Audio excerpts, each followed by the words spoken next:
The candlelight shimmered on the edge of my wine glass, painting ripples of gold across the tablecloth. My husband smiled at me from across the table, that calm, charming smile that used to melt me years ago. The restaurant was quiet except for the low hum of conversation and the faint jazz playing from the corner. Everything looked perfect. Too perfect. I remember thinking, maybe tonight is our new beginning. It had been months since we'd had dinner like this. No arguments, no tension, no phones on the table, just the two of us, pretending like we were still the couple who fell in love under streetlights and summer rain. "Happy anniversary," he said softly, raising his glass. His voice had that familiar tone, gentle, reassuring, practiced. "Happy anniversary," I echoed, forcing a smile that didn't quite reach my eyes. The waiter poured our wine, and for a brief moment, I wanted to believe this was real, that all the late nights, the sudden trips, the strange messages he hid behind a locked phone, were just my imagination. But somewhere deep inside, I felt it. That quiet itch in the back of your mind when something's off, when everything feels rehearsed. He reached across the table and took my hand. "You've been distant lately," he said. "Is something wrong?" I looked at him, really looked at him. The tailored shirt, the silver watch I'd given him 2 birthdays ago, the faint scent of the cologne he never wore at home. Something's changed, I thought. "No," I said quietly. "Nothing's wrong. Just tired." He smiled again, that perfect husband smile. "You work too hard, love. You need to relax more." He said it like he cared. Like he didn't notice the way I'd stopped sleeping beside him, or how I'd been eating dinner alone for weeks. The waiter arrived with our food, salmon for me, steak for him. He thanked the waiter politely, like always. Every move so controlled. Every word so smooth. But my heart wouldn't settle. The air felt heavier than it should have. The flickering candle between us seemed to stretch shadows across his face in strange ways, soft one moment, sharp the next. I tried to push the feeling away. I tried to focus on the sound of the waves outside, crashing faintly against the shore. The restaurant was built right on the edge of the beach, the windows open enough to let in the salty air. He began talking about work. About meetings. About promotions. Words that used to make me proud now just made me tired. Because I knew there was more he wasn't saying. My phone buzzed once. He didn't seem to notice. He kept cutting his steak, his eyes on his plate. I glanced down at my phone resting on the tablecloth beside my napkin. The screen lit up with a number I didn't recognize. No name. Just unknown caller. For a second, I hesitated. Then, as he looked away to sip his wine, I slid my thumb over the screen and answered it silently, lifting the phone close to my ear. "Hello?" I whispered. At first, there was only static. A soft hiss, like wind over a microphone. Then a woman's voice, quiet, trembling. "Don't react," she said. I froze. My hand tightened around the phone. "Who is this?" I whispered. The voice came again, lower this time, shaking slightly as if she was terrified to be heard. "Listen to me carefully. Don't react. Don't turn around." My pulse thudded in my ears. My husband was still eating, unaware, cutting into his steak like nothing was wrong. "Who are you?" I repeated, trying to keep my tone steady. "She's right behind you." My blood ran cold. What do you mean?" I whispered, but my voice barely made a sound. The woman didn't answer right away. I could hear her breathing, uneven, urgent. Then she said, "Whatever you do, don't stand up. Don't look. Just act normal." I felt my throat tighten. My eyes flicked toward my husband, still calm, still smiling, as if he was part of a different world. He looked up suddenly. "You okay?" he asked. I forced a small laugh, my mind spinning. "Yeah. Just, work message." He nodded, unconcerned, and went back to eating. But my hand under the table was trembling. The voice on the phone whispered again, almost pleading now. She's watching you. Don't let her see you know. And then the line went dead. Just like that, silence. The screen went black, reflecting my own face, pale, eyes wide, lips trembling. I stared at my husband, my heart pounding so loud it drowned out the music. And in that moment, I realized something, the woman's voice, she sounded familiar. I couldn't place it right away, but it wasn't random. She knew me. I slowly set my phone down, keeping my hands steady even though they wanted to shake. Outside, the sound of the ocean felt suddenly louder. Closer. The breeze from the window chilled my skin, though the room was warm. He leaned back in his chair, smiling, sipping his wine again. You seem distracted, he said softly. I tried to smile back, but every part of me was screaming inside. Because I knew, from the tone of that voice, from the fear buried in it, that this wasn't a prank. Someone was behind me. Someone who wasn't supposed to be there. And as I sat frozen, the last words from the call echoed again in my mind, cold, deliberate, warning. Don't react. She's right behind you. I kept my gaze fixed on my husband, forcing a smile that felt glued to my face. My heart was thundering so hard I could feel it in my throat, but I couldn't let it show. I couldn't look behind me. I couldn't even breathe too loud. The woman's voice still echoed in my head, don't react. She's right behind you. Daniel didn't notice a thing. He was calmly cutting into his steak, every movement precise, unbothered. He looked like a man completely at peace. That was what scared me the most. So, he said lightly, how was your day? I blinked, my lips dry. It was, fine. He smiled the way he always did when he wanted to sound reassuring. Good. You deserve a peaceful evening. I nodded, forcing a small laugh that felt empty. Peaceful. If only he knew. Then I heard it, the faint scrape of a chair moving behind me. Someone had just shifted. The hairs on the back of my neck rose. I could smell perfume, soft, expensive, unfamiliar. The scent wrapped around me like smoke. My fork trembled in my hand. I lifted another bite of salmon just to look busy, pretending to chew as my mind raced. Someone was sitting there. Watching. Waiting. I tried to breathe evenly. The phone call couldn't have been random. Someone knew where I was, knew I'd be here tonight. But how? Daniel leaned forward slightly. You seem distracted, he said. Something wrong with the food? I shook my head quickly. No, no. It's perfect. He smiled again, but his eyes, there was something off. Something I hadn't noticed before. He looked too calm. Like he was reading from a script. To distract myself, I glanced toward the window, pretending to enjoy the view of the ocean waves outside. But from the glass reflection, I saw her. A woman. Long dark hair. Red dress. Sitting at the table directly behind me. Her chin rested on her hand as she stared forward, not at her plate, but slightly to the side. Toward Daniel. My stomach dropped. She wasn't just any stranger. She was looking at him. Not me. Him. He noticed my glance and said, too smoothly, you okay, love? I forced a nod. Yeah. Just thinking. He tilted his head. About what? I met his eyes for a moment, studying him. About how strange tonight feels. He chuckled softly.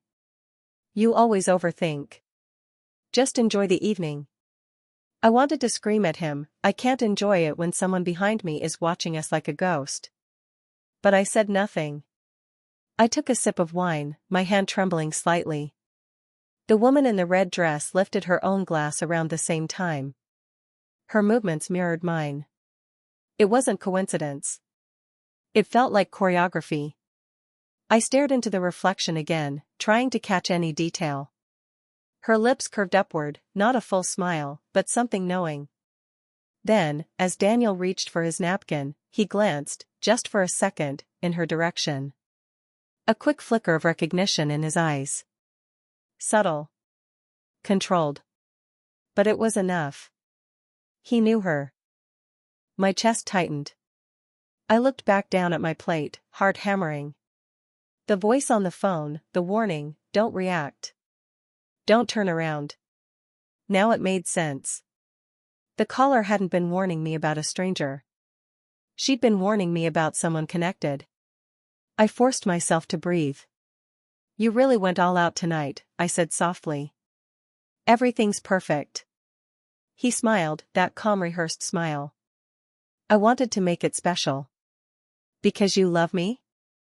I said, keeping my tone even. Of course, he said without hesitation. Why would you even ask? I let the silence stretch, staring into his eyes, searching for something real in them, but all I saw was polish. Control. Behind me, I heard a faint laugh. The woman in red again. Soft, quiet, intimate. Daniel's knife stopped mid-cut for half a second. Then he resumed, pretending nothing had happened. The blood drained from my face. That laugh wasn't random. It was the sound of someone comfortable enough to test the air. To see how far they could go before getting caught. I looked at my husband again, and he looked back with that same unbothered ease. You're really pale, he said. Maybe we should head home soon. I swallowed hard. Yeah. Maybe. My mind was a storm of fragments, the late nights, the locked phone, the sudden business trips, the perfume I didn't own but smelled on his jacket once. I'd brushed it off back then. Now it all fit. He wasn't nervous because he had nothing to fear. He wasn't surprised because he already knew. He was pretending, perfectly as always, that everything was fine. I realized then that I wasn't sitting across from a man who'd been blindsided. I was sitting across from the architect of the lie itself. And suddenly, the fear in me shifted. It stopped feeling like panic. It started feeling like clarity. He wasn't the victim of someone following us. He wasn't in danger. I was. I was the fool in the middle of their performance. I looked down at my untouched food, my hands trembling under the table. I whispered to myself, too quietly for him to hear, he's involved. When I looked up again, I forced one last smile. You know, I said softly, this might be one of our most unforgettable dinners. He laughed, not realizing the truth buried in my words. And as I lifted my glass to toast him, I made a silent promise to myself, I wouldn't look back tonight. But I would find out everything. The truth wasn't hiding anymore. It was sitting right across from me, wearing my husband's face. That night, I didn't sleep. The moment we got home, I felt like every wall was listening. Daniel kissed my forehead before going to his study, saying he had a few emails to finish. That's what he always said when he wanted to disappear for hours. I went to the bedroom and sat on the edge of the bed, staring at my phone. The number that had called me at dinner still showed on my screen. Unknown. My thumb hovered over it for a long time before I pressed call back. It rang twice, and then a soft, trembling voice answered. You finally called. Who are you? I whispered. There was silence, only the faint sound of someone's breath. Then the voice said, it's me. Claire. I froze. Claire, my friend from work. We hadn't spoken in months. She'd been quiet, distant, and I never knew why. Claire? I whispered again. Why did you call me tonight? What's going on? Her tone cracked. I wasn't sure if I should. But I saw him again, Rachel. I saw Daniel. My throat tightened. Where? At the marina, she said. With her. The same woman who was behind you at the restaurant. Her name's Alicia. She works in his company. He's been with her for months. The room began to spin. I gripped the bedsheet to steady myself. The air felt too thin, too sharp. You're sure? I've seen them together 3 times, she said. I didn't want to believe it. But when I saw you at that restaurant tonight, sitting there while they played you like a joke, I couldn't stay quiet anymore. Her voice cracked again. I thought you deserved to know. I wanted to speak, to ask more questions, but my mouth was dry. Everything inside me hurt in a way that didn't even feel physical. Betrayal has a sound, it's like glass breaking behind your ribs, slow and quiet, impossible to fix. How long have you known? I whispered. A few weeks, Claire said.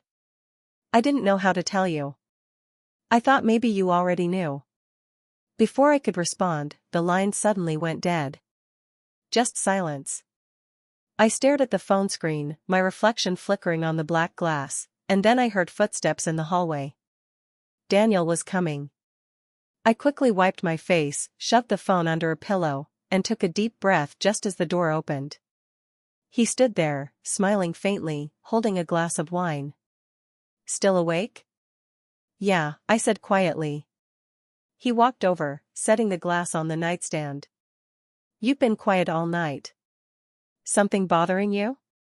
I looked at him for a long moment, his calm eyes, his careful tone, his body language rehearsed to perfection. This was the same man who used to make me feel safe. Now, every word out of his mouth felt like poison wrapped in silk. No, I said softly. Just tired. He smiled, sitting beside me. I know things haven't been easy lately. I'm sorry if I've seemed distant. His apology sounded mechanical. No warmth, no guilt. Just something to fill the silence. I wanted to ask, was Alicia worth it? But I didn't. I only nodded. He brushed my cheek gently with his thumb. You know I love you, right? That line, I used to crave it. Now it sounded hollow.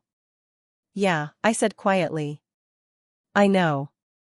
He smiled, leaned in, kissed my forehead again, and said, "Good night, love." Then he left, closing the door softly behind him. I sat there for a long time after that, the house dark except for the faint light under his study door. I could hear the soft hum of his computer fan, the clink of his glass, the murmur of him talking on the phone, too low to make out words. When I was sure he wouldn't come back, I got up and walked to the nightstand where his phone rested. My fingers hovered above it for a second, hesitating. Then I picked it up. It was locked, of course. But Daniel wasn't creative, his passcode had always been our anniversary date. I typed it in. The screen unlocked instantly. My stomach turned as I opened his messages. There she was, Alicia. Her name near the top, a red heart beside it. I opened the chat, and the air left my lungs. Dozens of messages. Photos. Jokes. Plans. And then one line, sent just hours before our dinner. I can't stop looking at you, even from behind her. You're glowing tonight. My vision blurred. I scrolled up. Be patient, he'd written. She won't suspect a thing. I could feel my pulse in my throat. He hadn't stumbled into this affair. He'd planned it. He'd brought me to that restaurant, our favorite place, just to play the part of the loving husband while the woman behind me watched. It wasn't a coincidence. It was choreography. Every laugh, every compliment, every touch of his hand across the table, it was for her. To show her how easily he could lie. I took screenshots of everything, every text, every image, every lie. I emailed them to myself, labeled them carefully, and deleted my traces. Then I put his phone back exactly how it was and sat down on the bed again. Through the door, I could still hear his muffled voice talking softly, probably to her. I imagined him smiling, whispering the same lines he used on me. But this time I didn't cry. I didn't shout. I didn't storm in and demand the truth. I just stared at the ceiling, feeling something inside me change. The hurt didn't fade, it sharpened. It turned into purpose. I realized that night that he'd built his power on my silence. On my willingness to forgive. On my fear of confrontation. So I decided I'd use that silence differently. I wouldn't scream. I wouldn't beg. I'd let him keep smiling. Let him keep believing I was blind. Because that's how revenge works best, when the person never sees it coming. He thought he was the director of this story, but he didn't realize I'd already started rewriting the script. When he finally came to bed, I pretended to be asleep. He lay beside me, breathing evenly, his hand resting lazily on my waist. I stared into the dark, my eyes wide open, whispering to myself in the quiet, he betrayed me. But he has no idea what I'm about to do. The next morning, sunlight poured into the kitchen like nothing had happened. Daniel hummed as he made coffee, tapping his phone casually, unaware that I had seen every secret it contained. I smiled at him, poured myself a cup, and nodded along as he talked about his day. My voice was calm. My hands steady. But inside, everything was cold and calculated. I didn't need to scream or throw things. I needed to plan. He was meticulous, so I would be patient. I'd match his precision with silence sharp enough to cut him from the inside out. After he left for work, I sat at the table and replayed everything Claire told me, everything I had read on his phone. My heart wanted to shatter, but my mind had already moved on to something else, strategy. The first thing I did was gather proof. Screenshots weren't enough. I needed something undeniable, something that couldn't be twisted into excuses or apologies. I drove to the marina that afternoon, parking far enough not to be noticed. I watched from my car as Daniel arrived, punctual as always. A few minutes later, she appeared. Alicia. Same red hair, same careful posture. She smiled when she saw him. He leaned down, kissed her cheek, and laughed. I lifted my phone and took photos, one after another, hands shaking slightly but never missing. He had no idea. They sat together at an outdoor cafe, heads close, fingers brushing across the table. Every touch, every smile, every lie, I captured all of it. When I got home, I transferred the photos to my laptop, saved them in a hidden folder, and labeled it with something he'd never think to open, tax docs. I stared at the images for a long time, feeling every emotion try to claw its way up my throat, anger, betrayal, disgust, but I wouldn't let them out. They were noise, and I needed clarity. That night, when he got home, I acted normal. Dinner. Small talk. A kiss on the cheek. I even laughed when he told a joke. He smiled, satisfied, thinking the storm had passed. But all I could think was how easily he underestimated me. The next day, I called Claire. We met at a small cafe downtown, away from places Daniel knew. She looked nervous, eyes darting around, but when she saw my expression, calm, resolved, she relaxed. I need everything you've got, I said quietly. Any proof. Anything that ties them together at work. She nodded and handed me a small envelope. Inside were printed screenshots, social media snippets, and a photo from a company event where Alicia and Daniel stood too close, laughing like no one else existed. I thanked her. She hesitated before asking, "What are you going to do?" I looked her in the eye and said, "I'm not sure yet. But I'm not letting him walk away clean." When I came home, Daniel was in his study again, talking on the phone. His voice was soft, but I caught a word, weekend. Then, lower, "I'll tell her I have a conference." I didn't move. I just stood outside the door, listening, memorizing every word. He hung up, stepped out, and smiled when he saw me. "Hey," he said casually, "the company might send me out of town for a few days. Just wanted to let you know." I smiled back. Of course. Work comes first. He kissed my forehead. You're amazing. I turned away so he wouldn't see the hatred flicker in my eyes. Later that night, I sat in bed, staring at his sleeping face. How many times had he done this? Lied to me while sleeping beside me like nothing was wrong. I reached for his phone again, not to check his messages this time, but to confirm something else. Calendar events. There it was. Friday. Conference, 3 days. I smiled. I finally had a timeline. Over the next few days, I built my plan like a puzzle. I gathered the evidence, printed photos, email screenshots, even flight details from his business trip.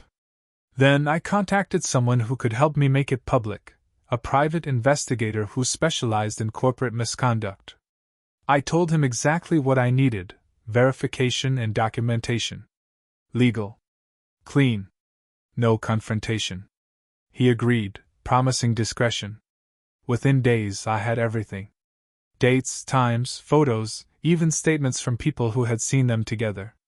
The investigator compiled it neatly into a single report, stamped and signed. Now all that was left was where and how.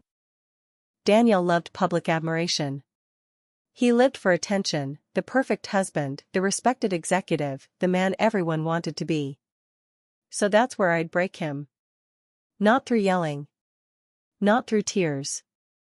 Through exposure. His company's annual charity gala was coming up, a night of cameras, colleagues, and formal speeches. He'd been talking about it for weeks. He was even getting an award for leadership and integrity. The irony almost made me laugh. I made sure I'd be there. Quietly. Unnoticed. Through a mutual friend, I arranged to volunteer for the event's media coordination team. I'd be behind the scenes, helping with the digital presentations. That gave me access to the projection system. One small flash drive was all I needed. I copied the photos and messages onto it, carefully formatted into a slideshow. Nothing added. Nothing manipulated. Just the truth, in sequence, unmistakable. I labeled the file something harmless, Charity Year Highlights, and made sure it would autoplay right after his speech. Every night that week, I rehearsed my composure in the mirror. My face calm, my eyes steady, my breath even. No fear. No shaking. Just patience. There were close calls. One evening, while I was double-checking the photos in my car, Daniel walked past unexpectedly. I froze, pretending to scroll through social media. He waved, smiling. "You okay?" I nodded, forcing a laugh. "Just killing time." He kissed my temple before walking away, and I stared after him, realizing just how blind he truly was. He still thought I was the woman who forgave. The woman who folded herself to keep peace. He didn't realize peace was no longer my goal. The night before the gala, he came to bed early. "Big day tomorrow," he said proudly. "I want you there with me." I smiled, turning off the lamp. I wouldn't miss it for the world. As he drifted off beside me, I stared into the dark, the faint glow from the city painting shadows across his face. My heart didn't ache anymore. It felt empty, quiet, powerful. I had everything I needed. Tomorrow, his world would finally see what mine had lived in for months. Tomorrow, his lies would walk into the light. And as I closed my eyes, I whispered to myself, just before sleep found me, he has no idea that tomorrow, he's going to choke on his own truth. The ballroom shimmered under 1,000 golden lights, every surface reflecting the illusion of perfection. The air smelled of champagne and perfume, laughter echoing against marble walls. I stood near the back, invisible among the glittering crowd, watching Daniel glide from one group to another with practiced charm. His smile never wavered, his voice confident, his suit immaculate. To anyone else, he looked like a man at the peak of his success. To me, he looked like a stranger wearing my husband's face. Alicia was there too. She stood near the bar in a silver dress, elegant and deliberate, pretending to be just another colleague. But the way she looked at him gave her away. The quiet longing in her eyes, the subtle possessiveness in her stance, it was all too familiar. He'd told her to come. I could see it in the way she kept glancing toward him for silent approval. I took a slow breath and checked my watch. Almost time. The program had started, and the host's voice filled the room, cheerful and polished. "Tonight, we honor our most outstanding leaders, people who embody trust, strength, and integrity." I almost laughed at the word. Integrity. As the applause rose, Daniel's name was called. He walked to the stage, smiling like he belonged there. Cameras flashed, glasses clinked.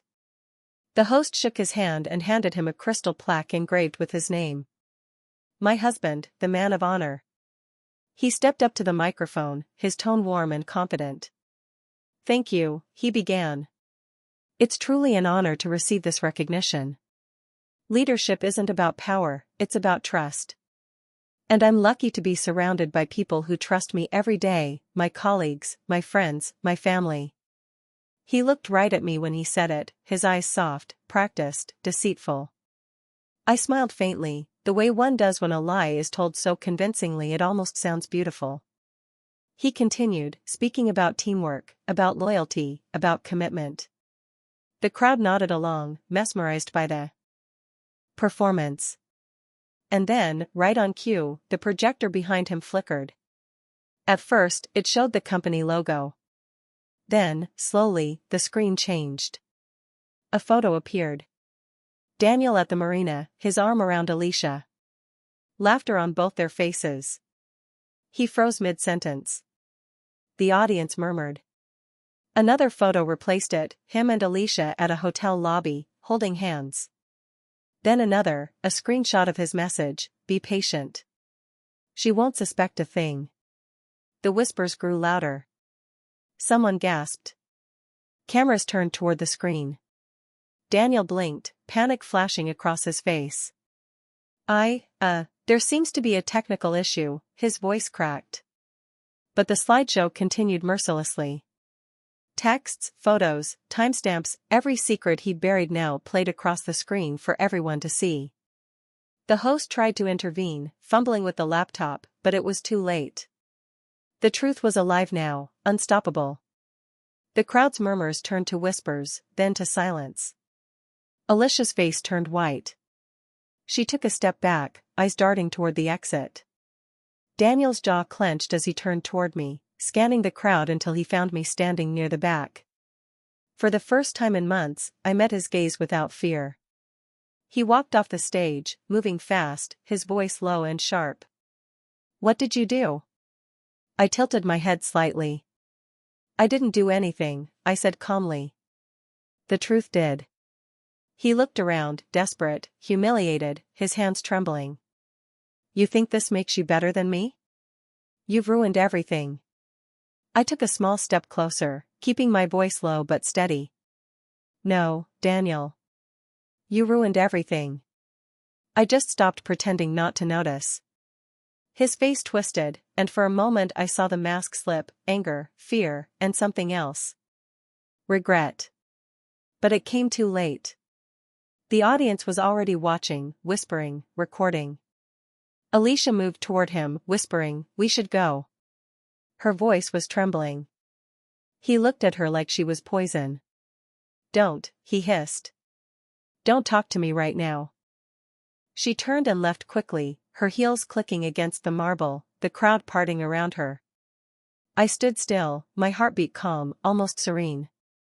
Daniel stared at me again, his eyes wild, searching for a way out. Why couldn't you just talk to me? He demanded under his breath. I met his gaze without blinking. Because you only listen when there's an audience. He opened his mouth to respond, but there was nothing left to say. His voice failed him, his expression collapsing into something hollow. The applause that had once belonged to him had turned into the sound of whispers and quiet disgust. The host awkwardly stepped back up, trying to salvage the moment, but the night was already over. Daniel stormed out of the ballroom, his once perfect posture crumbling. The cameras followed him as he left, his name now a headline waiting to happen. I didn't follow. I just turned away, placed my empty glass on a nearby table, and walked out through the side door. Outside, the air was cool and gentle, carrying the sound of waves from the nearby shore. I walked down the steps, my heels clicking softly, and breathed in the night air.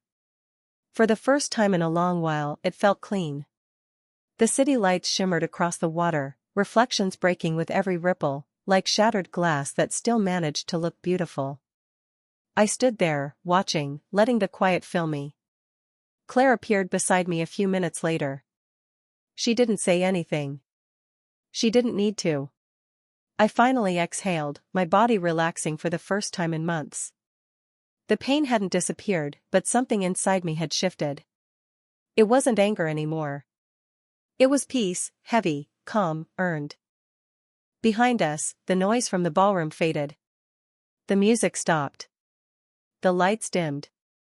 I looked at the ocean one last time and whispered to myself, not as a declaration, but as a truth I finally understood. Justice doesn't always scream. Sometimes, it just walks away. And that's what I did. I walked. The wind caught my hair, the stars flickered overhead, and I kept moving forward, leaving behind the noise, the lies, the man who mistook love for ownership. For the first time, the silence didn't scare me. It felt like freedom.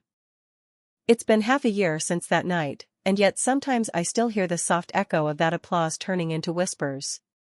The moment plays in my memory like a scene I once acted in but no longer belong to. Time doesn't erase pain, it just softens the edges until it feels like a distant bruise you can finally touch without flinching. After the gala, Daniel called me over and over again. I never answered. There's no conversation left once truth has already spoken. He sent flowers, letters, long texts filled with apologies that meant nothing. Each time, I deleted them all. His voice used to be the sound of home, now it was just background noise. I moved out 2 weeks later.